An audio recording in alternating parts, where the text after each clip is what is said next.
ഞാൻ ഇസ്ലാം മതം നേരത്തെ സ്വീകരിച്ചതാണ്. ഇസ്ലാം മതം അറിഞ്ഞ് അതിനോട് താല്പര്യം കൂടുതലായിട്ട് ഇതിലേക്ക് ഞാൻ വന്നതാണ്. അപ്പോൾ ഇവിടെ വന്നപ്പോൾ കൂടുതൽ കാര്യങ്ങൾ എനിക്ക് പഠിക്കാൻ പറ്റി. ഇപ്പോൾ മതത്തെപ്പറ്റി കൂടുതൽ അറിഞ്ഞപ്പോൾ എനിക്ക് കൂടുതൽ സന്തോഷം ഉണ്ടായിരുന്നു. ഞാൻ എൻ്റെ കൂട്ടുകാരൊത്തിരി മുസ്ലിം കൂട്ടുകാരാണ് പഠിച്ചതൊക്കെ മുസ്ലിം സ്കൂളിലാണ് പഠിച്ചത്. അപ്പോൾ അവരിൽ നിന്നും കൂടുതൽ അറിവ് കിട്ടി. പിന്നെ അല്ലാതെ ഞാൻ ഒത്തിരി ബുക്സ് റെഫർ ചെയ്തായിരുന്നു. അപ്പോൾ അതിന് ദീൻ എന്താണെന്ന് ശരിക്കും അറിഞ്ഞ് മനസ്സിലായപ്പോൾ വിശ്വാസം ഇതിലേക്കാണ് മനസ്സിലായി അതിലേക്ക് വന്നതാണ്. സത്യസരണിയിൽ പഠിപ്പിക്കുന്നത് ഈ ഇസ്ലാം മതത്തെ പറ്റിയും ഒരുപാട് കാര്യങ്ങൾ വിശ്വാസത്തെ പറ്റിയൊക്കെ പഠിപ്പിക്കുന്ന മാതാപിതാക്കളുള്ള കടമയും മറ്റുള്ളവരോട് സമൂഹത്തോട് പെരുമാറേണ്ട രീതിയും അതൊക്കെ ഈ സത്യസരണിയിൽ പഠിപ്പിക്കുന്നത്.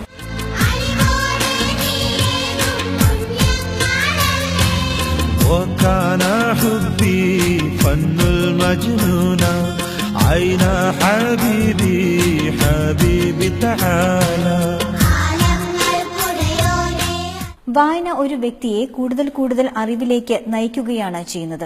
അതിനനുസരിച്ച് അത്യാധുനിക സൗകര്യങ്ങളുള്ള ഒരു ലൈബ്രറിയും ഡിജിറ്റൽ ക്ലാസ് റൂമും തന്നെ ഇവിടെ സജ്ജീകരിച്ചിട്ടുണ്ട്.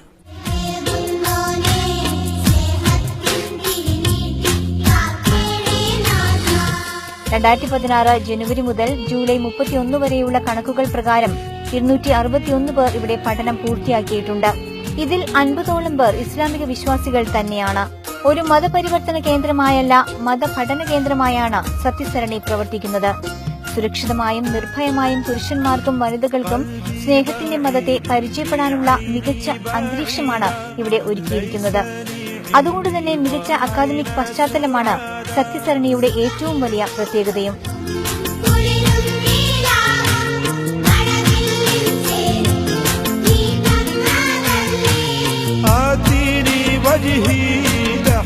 നമസ്കാരം. എജിസോണിന്റെ മറ്റൊരു എപ്പിസോഡിലേക്ക് എല്ലാ പ്രേക്ഷകർക്കും സ്വാഗതം. ഒരു കാലത്ത് നമ്മുടെ കൊച്ചു കേരളം തൊട്ടു തീണ്ടായ്മയുടെയും ജാതീയമായ ഉച്ചനീചത്വങ്ങളുടെയൊക്കെ കൈപ്പിടിയിൽ ഒതുങ്ങിയിരുന്ന ഒരു കാലഘട്ടമുണ്ടായിരുന്നു. പക്ഷെ ഇന്ന് കാലം മാറിയിരിക്കുന്നു. ജാതീയമായ ചിന്തകളോ വിവേചനങ്ങളോ ഒന്നും ഇന്ന് മനുഷ്യർക്ക് ഇല്ല. അതിൻ്റെ ഒരു പ്രധാന കാരണം തന്നെ സർവേശ്വരൻ ഒന്നേ ഉള്ളൂ എന്നും മനുഷ്യരെ എല്ലാവരും ആ സർവേശ്വരന്റെ കീഴിൽ ഒന്നാണെന്നുമുള്ളൊരു ചിന്ത, ഒരു അവബോധം ജനങ്ങളിൽ ഉണ്ട്. അത്തരമൊരു അവബോധം ജനങ്ങളിലേക്ക് എത്തിക്കുവാൻ വിവിധ മതസംഘടനകൾക്കായി എന്നുള്ളതും പ്രധാനപ്പെട്ട ഒരു കാര്യം തന്നെയാണ്. മതസംഘടനകൾ എന്ന് പറയുമ്പോൾ നമ്മൾ അപ്പാടെ ഒരു വെറുപ്പോടെ കണ്ണടക്കുന്ന ഒരു പ്രവണതയും ഇന്ന് പല ജനങ്ങൾക്കുമുണ്ട്. പക്ഷെ അതിന്റെ ആവശ്യകതയുണ്ടോ? മതസംഘടനകൾ ജനങ്ങളുടെ നന്മയ്ക്കായി പ്രവർത്തിക്കുന്നു എന്നും അവരുടെ ലക്ഷ്യങ്ങൾ എന്താണ് എന്നുമൊക്കെ അറിയുവാനുള്ളൊരു ബാധ്യസ്ഥതയും നമ്മൾക്ക് ഉണ്ട്. ഇന്ന് നമ്മോടൊപ്പം ഉള്ളത് സത്യസരണി എന്ന ചാരിറ്റബിൾ ആൻഡ് എഡ്യൂക്കേഷണൽ ട്രസ്റ്റിന്റെ ചെയർമാനായ അബ്ദുറഹ്മാൻ ഭാഗവിയാണ്. കൂടുതൽ കാര്യങ്ങൾ അദ്ദേഹത്തോട് തന്നെ ചോദിച്ചറിയും. നമസ്കാരം സാർ. സർ, ഈ ഒരു സത്യസരണി എന്നുള്ളൊരു ചാരിറ്റബിൾ ആൻഡ് എഡ്യൂക്കേഷണൽ ട്രസ്റ്റിന്റെ ഒരു അത്തരത്തിലുള്ള ഒരു തുടങ്ങാനുണ്ടായ ഒരു സാഹചര്യം എന്തായിരുന്നു?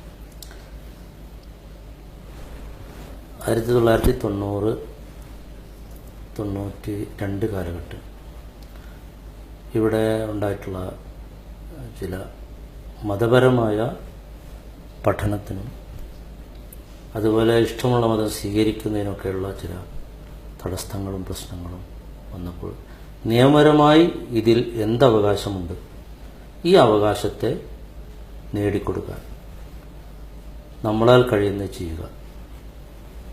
അത് ഇന്ത്യൻ ഭരണഘടന പ്രകാരം ഇഷ്ടമുള്ള മതം സ്വീകരിക്കാനും പഠിക്കാനും ചിന്തിക്കാനും ഒക്കെയുള്ള അവകാശം ഇവിടെ പൂർണ്ണമാണ്. അതിന് തടസ്സങ്ങളില്ലാതെ നല്ല നിലയിൽ അങ്ങോട്ടും ഇങ്ങോട്ടും എല്ലാ മതങ്ങളെക്കുറിച്ചും പഠിക്കാനുള്ള സാഹചര്യങ്ങൾ ഇവിടെ ഉണ്ടാവണം എന്ന ചിന്തയിൽ നിന്നാണ് ഇങ്ങനെയൊരു ട്രസ്റ്റ് രൂപീകരിക്കപ്പെടുന്നത്. 1994 മുതൽ ഇസ്ലാമിനെ കുറിച്ച് നന്നായി അടുത്തറിയാനുള്ള സംവിധാനം നമ്മൾ തുടങ്ങി. ഇത് മഞ്ചേരിയുടെ പ്രധാന ഭാഗമായ കിഴക്കേത്തല എന്ന് പറയുന്ന സ്ഥലത്ത് 1-2 വീടുകളിലായി നാം അത് നടത്തിയിരുന്നു. തുറന്ന സംവിധാനമാണ്. അവിടെ വേറെ രഹസ്യമോ മറ്റൊന്നുമില്ല. കാരണം അങ്ങനെ രഹസ്യമായി വെക്കേണ്ട ഒരു വിഷയമല്ലല്ലോ ഇത്. ആർക്കും വരാം, പോവാം, കാണാം, അറിയാം, അങ്ങനെയുള്ള രീതിയിലാണ് നമ്മൾ ഉണ്ടാക്കി. 2008 ഈ പുതിയ സ്ഥാപനത്തിൽ, ഇതിൻ്റെ പേര് മർക്കസുൽ ഹിദായ, ഇതിന് തറക്കല്ലിടുകയും 2012 ഇതിനെ ഉദ്ഘാടനം ചെയ്യപ്പെടുകയും ചെയ്തു. ഇന്നോളമായി വളരെയധികം ആളുകൾ ഇസ്ലാമിനെ കുറിച്ച് ഇവിടെ അടുത്തറിയാൻ വന്നിട്ടുണ്ട്. അതിൽ എല്ലാ മതവിഭാഗങ്ങളുമുണ്ട്. അപ്പോൾ ഒരു നല്ല സൗഹാർദ്ദപരമായ ഒരു അന്തരീക്ഷം ഇവിടെ ഉണ്ടാക്കുക എന്ന ലക്ഷ്യത്തിലാണ് നമ്മളിത് ഉണ്ടാക്കിയത്. അല്ലാതെ മതത്തിന്റെ പേരിൽ ക്ലാഷ് ഉണ്ടാക്കാനും പ്രശ്നങ്ങൾ ഉണ്ടാക്കാനും അല്ല. പൊതുവെ ഇസ്ലാം അത്തരം കാര്യങ്ങളെ ഇഷ്ടപ്പെടുന്നുമില്ല. ഇസ്ലാം പറയുന്നത് ലാ ഇക്രാഹ ഫിദ്ദീൻ ഖദ് തബയ്യന റുശ്ദു മിനൽ ഗയ്, സത്യവും അസത്യവും വേർതിരിഞ്ഞിരിക്കെ മതത്തിന്റെ പേരിൽ നിർബന്ധിക്കുന്ന വിഷയം വരാൻ പാടില്ല. അപ്പം ഈ അർത്ഥത്തിൽ എല്ലാവർക്കും ചിന്തിക്കാനും പഠിക്കാനും ഒക്കെ അവസരം വേണം. അങ്ങനെയാണ് നമ്മൾ ഈ സ്ഥാപനം തുടങ്ങി നിലനിർത്തി കൊണ്ടുപോകുന്നത്. ഈ ഒരു സ്ഥാപനത്തിൽ ചേരുന്നതിന് അല്ലെങ്കിൽ പഠിക്കുന്നതിന് വേറെ ഏതെങ്കിലും എഡ്യൂക്കേഷൻ ആയിട്ടുള്ള ഏതെങ്കിലും അടിസ്ഥാനമായ യോഗ്യതകൾ എന്തെങ്കിലും ആവശ്യമുണ്ടോ? മറ്റ് അടിസ്ഥാന യോഗ്യതകളൊന്നും നമ്മൾ ആവശ്യപ്പെടുന്നില്ല. മറിച്ച് ഇസ്ലാമിനെ കുറിച്ചറിയാൻ മറ്റ് നിലയിലുള്ള വിദ്യാഭ്യാസ യോഗ്യതകൾ അനിവാര്യമല്ല. പക്ഷേ ഇസ്ലാമിനെ കൃത്യമായി മനസ്സിലാക്കണമെങ്കിൽ വിദ്യാഭ്യാസമുള്ള ആളുകൾക്കാണ് കൂടുതൽ ഇതിനെക്കുറിച്ച് മനസ്സിലാക്കാൻ സാധിക്കും. കാരണം ഇസ്ലാം വളരെ പ്രായോഗികവും അതുപോലെ തന്നെ വളരെ സയന്റിഫിക് ആയിട്ടുള്ള മതമാണ്. അപ്പോൾ അതുകൊണ്ട് കൂടുതൽ വിദ്യാഭ്യാസമുള്ള ആളുകൾക്ക് കൂടുതൽ നന്നായി ഇതിനെക്കുറിച്ച് മനസ്സിലാക്കാൻ കഴിയും. എന്നാൽ നമ്മൾ അങ്ങനെ റെസ്ട്രിക്ഷൻ വെക്കുന്നില്ല. ആർക്കും വന്നിട്ട് എന്ത് ചെയ്യാം, ഇസ്ലാമിനെ കുറിച്ച് പഠിക്കാം. അത് ഏത് മതസംഘടന ഏത് മതത്തിൽപ്പെട്ടവരെന്ന വ്യത്യാസമൊന്നുമില്ല. ഇവിടെ ഈ ആയിരക്കണക്കിന് ആളുകൾ ഇവിടെ പഠിച്ചു പോയത്, ഈ വർഷം തന്നെ 200-250 ആളുകൾ ഇവിടെ പഠിച്ചു പോയിരുന്നു. ഇതിൽ 55 മുസ്ലിങ്ങൾ തന്നെയാണ്. മുസ്ലിം ആയതുകൊണ്ട് ഇസ്ലാമിനെ കുറിച്ച് നല്ല അറിവുണ്ടായിക്കൊള്ളുന്നില്ല. ഒരുപക്ഷെ അവരുടെ പാരമ്പര്യവും അവരാ കൂട്ടത്തിൽ ജനിച്ച് വരുന്നതുകൊണ്ടൊക്കെ ആയിരിക്കാം അവർ മുസ്ലിം ആയിരിക്കുന്നത്. പക്ഷെ അതുകൊണ്ട് അവർക്ക് ഇസ്ലാമിനെ കുറിച്ചുള്ള അറിവുണ്ടായിക്കൊള്ളുന്നില്ല. അപ്പൊ അങ്ങനെ പഠിക്കാൻ മുസ്ലിങ്ങൾ തന്നെ ഇവിടെ വരുന്നത്. അതുപോലെ എല്ലാ മതക്കാരും, ഇനി ഒരു മതവും ഇല്ലാത്തവരും ഇസ്ലാമിനെ കുറിച്ച് മനസ്സിലാക്കാൻ ഇവിടെ വരുന്നുണ്ട്. ഈ വരുന്ന ആളുകളൊക്കെ പഠിക്കാൻ വരുന്നവരായിക്കൊള്ളുന്നില്ല. പഠിക്കാൻ താല്പര്യമുള്ള ആളുകൾ മതിയായ ഡോക്യുമെന്റോടുകൂടെ അവരെ അഫിഡവിറ്റോടുകൂടെ വന്നാൽ നമ്മളിവിടെ അവരെ 2 മാസത്തെ കോഴ്സിന് ഇവിടെ ചേർക്കുന്നു എന്ന് മാത്രം. അറിയാനും പഠിക്കാനും വരുന്ന ഒരാൾ നേരെ ഇവിടെ ചേരാൻ വന്നോണമെന്നില്ല. അവർക്ക് ഇതിനെക്കുറിച്ച് ഇവിടെ പഠിക്കാം. നമ്മൾ സമയത്തിനനുസരിച്ചൊക്കെ തന്നെ അവർക്ക് കാര്യങ്ങൾ മനസ്സിലാക്കി കൊടുക്കും. അപ്പം അങ്ങനെ പ്രത്യേകമായ റെസ്ട്രിക്ഷൻ ഇല്ല. പക്ഷേ പലപ്പോഴും അന്യമതത്തിൽ നിന്നുള്ള ഇപ്പോൾ ഒരു പഠിതാവാണെങ്കിൽ അവരുടെ ഫാമിലി അല്ലെങ്കിൽ അവരുടെ കുടുംബാംഗങ്ങളൊക്കെ വളരെയധികം എതിർക്കുന്നത് സ്വാഭാവികം മാത്രമാണ്. അങ്ങനെയുള്ള സന്ദർഭങ്ങളിൽ എന്ത് തീരുമാനമായിരിക്കും താങ്കളെ പോലുള്ള ഒരു വ്യക്തി എടുക്കുക? അവിടെ നമ്മൾ ഒരാൾ ഇവിടെ വരുമ്പോൾ അവരെ എങ്ങനെയെങ്കിലും പിടിച്ച് ഇതിന്റെ അകത്തേക്കാക്കുക എന്നുള്ളതല്ലല്ലോ നമ്മുടെ ലക്ഷ്യം. അവർക്ക് അതിനുള്ള സ്വാതന്ത്ര്യവും അവർക്ക് ഓപ്ഷനും ഉള്ളൊരു സമയത്ത് വന്നവരെ മാത്രമേ നമ്മൾ എടുക്കുന്നുള്ളൂ. ഉദാഹരണത്തിന് 18 വയസ്സ് പൂർത്തിയാവണം. അവർക്ക് സ്വന്തമായ അഭിപ്രായം പ്രകടനം നടത്താനും സ്വന്തമായി തീരുമാനം എടുക്കാനുമുള്ള അവകാശം അപ്പോഴാണ് ഉണ്ടാവുന്നത് എന്നാണല്ലോ നമ്മുടെ ഇന്ത്യ അങ്ങനെയാണ് ഇവിടുത്തെ നിയമവും ഭരണഘടനയൊക്കെ പോകുന്നത്. അപ്പോൾ അവർ സ്വയം തീരുമാനമെടുത്ത് ഇവിടെ വരുന്നു. അങ്ങനെ വരുമ്പോൾ അതുകൊണ്ട് തന്നെയാണ് കോടതികളിലും മറ്റുമൊക്കെ ഇവർ പോകേണ്ടി വരുമ്പോൾ കോടതി ഇവരുടെ താല്പര്യത്തിനനുസരിച്ച് വിടുന്നത്. അങ്ങനെ കോടതിയോ കേസോ പ്രശ്നങ്ങളോ ഉണ്ടെങ്കിൽ അബ്സ്കോണ്ടിങ്ങിനോ അതല്ലെങ്കിൽ മിസ്സിങ്ങിനോ ഒക്കെ കേസ് വരുന്നവരുണ്ടാവാം. ആ കോംപ്ലിക്കേഷനൊക്കെ തീർത്തിട്ടാണ് അവരിവിടെ വരുന്നത്. അപ്പോൾ അവിടെ കോടതിയുടെയും മറ്റും അനുവാദത്തോടു കൂടെ തന്നെയാണ് ഇവിടെ വരുന്നത്. എന്നുവെച്ചാൽ അവരുടെ സ്വന്തം ഇഷ്ടത്തിന് വിടുമ്പോഴാണ് ഇവിടെ വരുന്നത്.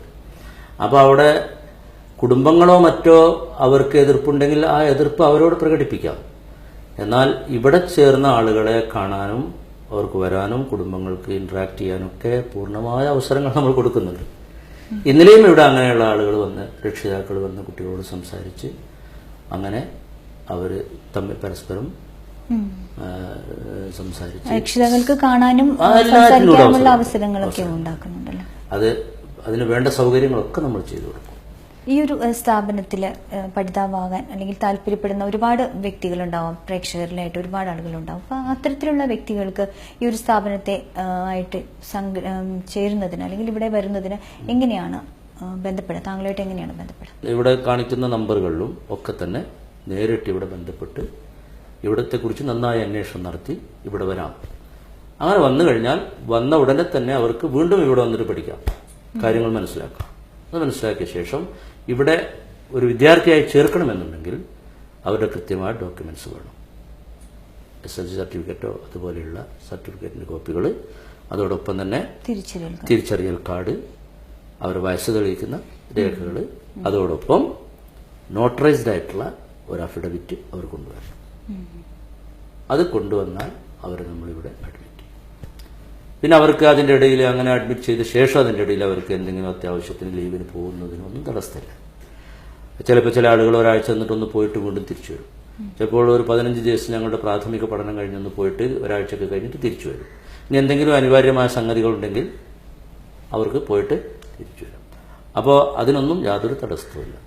അപ്പോൾ ചേരണമെന്നുണ്ടെങ്കിൽ അനിവാര്യമായിട്ടുള്ള ഡോക്യുമെന്റ്സ് ഇവിടെ ഏത് രീതിയിലാണ് ഇവിടെ ബന്ധപ്പെടാൻ അവർക്ക് സാധിക്കുന്നത്, നമ്മുടെ കോൺടാക്ട് നമ്പറുകൾ, സൈറ്റ്, അതുപോലെ നമ്മെ സഹായിക്കുന്ന നമുക്ക് ഇതിനുവേണ്ടി തന്നെ പ്രവർത്തിക്കുന്ന നമ്മുടെ വിശേഷ ആളുകളുടെ കയ്യിൽ നിന്ന് നമ്പറോ മറ്റോ വാങ്ങി ഇവിടുത്തെ മാനേജറായിട്ടോ അല്ലെങ്കിൽ ഡയറക്റ്റായിട്ട് ഞാനുമായിട്ടോ ഒക്കെ ബന്ധപ്പെട്ട് ഈ സ്ഥാപനത്തിൽ ചേരാവുന്നത്. ഈ ഒരു ഇനി അങ്ങനെ ചേരാൻ ഉദ്ദേശിക്കാതെ താൽക്കാലികമായി എന്താണിതെന്ന് മനസ്സിലാക്കാൻ ഒരു കൂട്ടർക്ക് വരണമെന്ന് താല്പര്യമുണ്ടെങ്കിൽ ഇതേ കോൺടാക്ട് നമ്പറിൽ ബന്ധപ്പെടുകയോ നേരിട്ട് വരികയോ ചെയ്തുകൊണ്ട് അവർക്ക് മനസ്സിലാക്കാം. നമുക്ക് കറസ്പോണ്ടൻസ് കോഴ്സ് ഉണ്ട്. തപാൽ വഴി ഇസ്ലാമിനെ കുറിച്ച് മനസ്സിലാക്കാനുള്ള പുസ്തകങ്ങൾ നമ്മൾ അയച്ചു കൊടുക്കും. നമ്മൾ അഡ്രസ്സിൽ ബന്ധപ്പെട്ടാൽ അവർക്ക് പുസ്തകങ്ങൾ അയച്ചു കൊടുക്കും. അയച്ചു കൊടുത്തിട്ട് അതിലുള്ള ചോദ്യങ്ങൾക്കും മറ്റൊക്കെ മറുപടി എഴുതി സാറ്റിസ്ഫൈഡ് ആണെങ്കിൽ അടുത്ത ബുക്ക് അയച്ചു കൊടുക്കും. അങ്ങനെ അങ്ങനെ അയച്ചു കൊടുത്തിട്ട് ഇസ്ലാമിനെ കുറിച്ച് മനസ്സിലാക്കാനുള്ള സൗകര്യങ്ങൾ ഉണ്ട്. പിന്നെ അതിന്റെ പുറമെ ദഅവ പ്രവർത്തനങ്ങൾ, ദഅവ എന്ന് പറയുമ്പോൾ ഇസ്ലാമിക് പ്രൊപ്പഗേഷനാണ്, അതിന് സന്നദ്ധരായിട്ടുള്ള ആളുകളും ഉണ്ട്. അപ്പോൾ അവരുടെയൊക്കെ പ്രവർത്തനങ്ങളിലൂടെ മനസ്സിലാക്കിയ ആളുകളാണ് ഇവിടെ. ഈ ഒരു അരമണിക്കൂർ ഇന്റർവ്യൂവിലൂടെ സാധാരണ പ്രേക്ഷകരെ സംബന്ധിച്ച് മതസംഘടന എന്ന് കേൾക്കുമ്പോൾ തന്നെ കണ്ണടച്ച് അത് ഒരു വെറുപ്പോടെ കാണുന്ന ഒരു രീതി മാറി ആ മതസംഘടനകൾ ചെയ്യുന്ന ഗുണങ്ങൾ, ലക്ഷ്യങ്ങൾ എന്ത് എന്ന് മനസ്സിലാക്കുവാനൊക്കെ ഇന്നത്തെ എപ്പിസോഡിലൂടെ പ്രേക്ഷകർക്ക് സാധിച്ചു. ഇത്രയും സമയം ഞങ്ങളോടൊപ്പം ചെലവഴിച്ചതിന് നന്ദി, നമസ്കാരം.